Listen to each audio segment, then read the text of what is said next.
بسم الله الرحمن الرحيم. متابعي قناة نحل جرجرة، رمضانكم مبارك إن شاء الله. اليوم وضعنا مصيدة حبوب اللقاح لهذه الخلية بعاسلة. لاحظت أن هناك تدفق كبير للرحيق. انظر إخوتي النحالين، فوضعت مصيدة حبوب اللقاح لهذه الخلية. إذن إخوتي النحالين، عند تدفق الرحيق بكثرة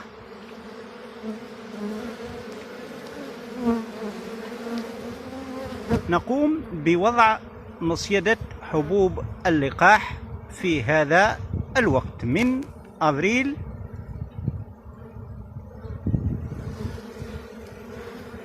لنمنع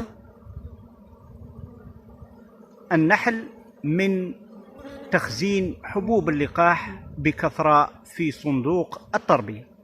وقد لاحظنا هذا في الأعوام السابقة، حيث أن النحل يخزن الحبوب اللقاح في صندوق التربية، مما يمنع الملكة كليا من وضع البيض، وهذا ما يسمى ببلوكاج الحضنة.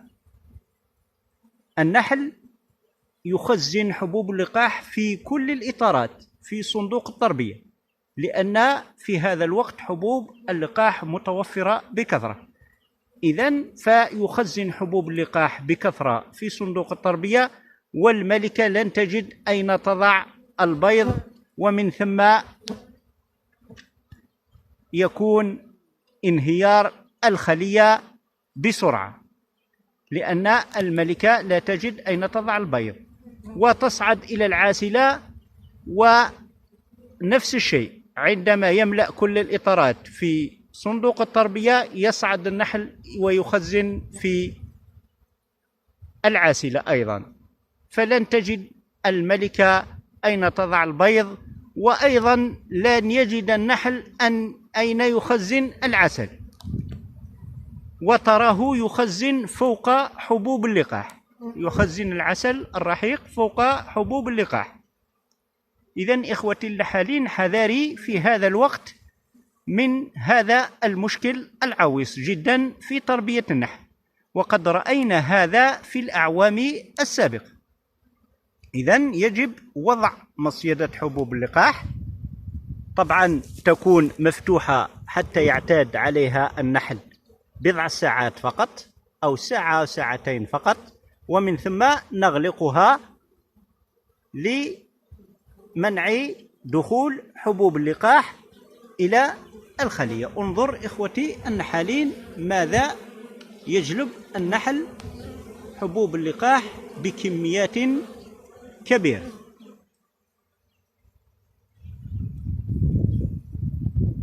إذن إخوتي النحالين، حذاري في هذا الوقت. وضع مصيدة حبوب اللقاح أمر ضروري عندما يكون تدفق الرحيق حبوب اللقاح بكثرة، خاصة في الخلايا ذات عاسلة.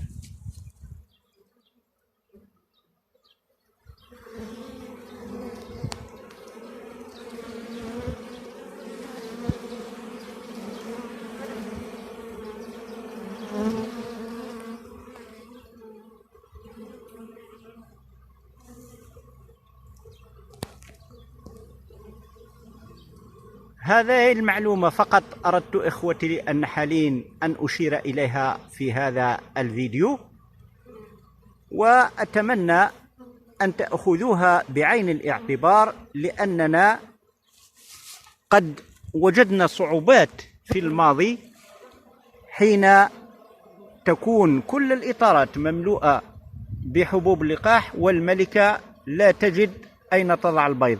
وفي هذه الحالة، لمن وجد هذه الحالة، يجب نزع إطارات حبوب اللقاح وإعطائها لخلايا أخرى وتعويضها بإطارات ممطوطة فارغة.